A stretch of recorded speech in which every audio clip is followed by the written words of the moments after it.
iyadoo lagu wado in sanadka soo socda ay Somaliland ka qabsoomaan doorashooyinka madaxtooyada iyo baarlamaanka ayaa waxa muddooyinkii u dambeeyay soo baxay arrimo la xiriira qaabka loo qaban doono doorashooyinkaasi.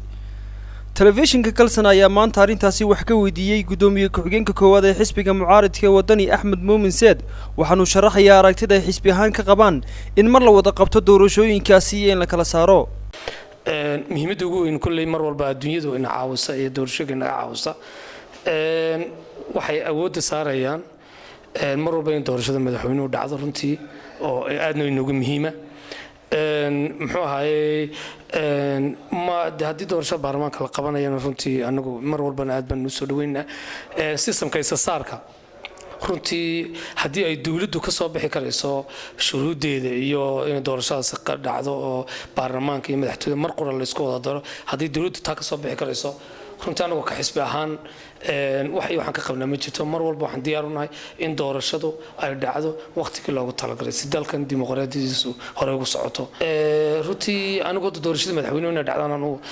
ayaan anagu muxuu ahaay ayaan doorbidaynaa laakiin haddii ay xukuumaddu diyaariso inay labada doorasho isku dartana mar walba anagu diyaar baan nahay in doorashadan galno. geesta kale musharaxa madaxweyne ku-xigeenka xisbiga mucaaradka Ucid Cabdirashiid Xasan Mataan oo dhawaan magaalada Hargeysa wareysi ku siiyay Kalsan TV ayaa sheegay in wada tashi laga yeesho qaabka ay u qabsoomayaan doorashooyinkani. waxay u baahanaysaa in mowqif midaysan laga yeesho marka aaraha badan la isweydaarsado axsaabta qaranka guud ahaan xisbiga talada haya iyo axsaabta mucaaradka iyo bulshada rayidka marka la tashado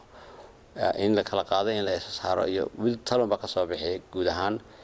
doorashooyinkan isku lamaan ayaa bartamaha sanadka soo socda la filayaa inay qabsoomaan balse waxa jira duruufo ku gadaaman oo ay ka mid yihiin xeerka diiwaangelinta codbixiyaasha oo aanay weli baarlamaanku ansixin iyo go'aan ay isla qaateen daneeyayaasha arrimaha doorashooyinka. Khalid Xabsi, Kalsan TV, Hargeysa.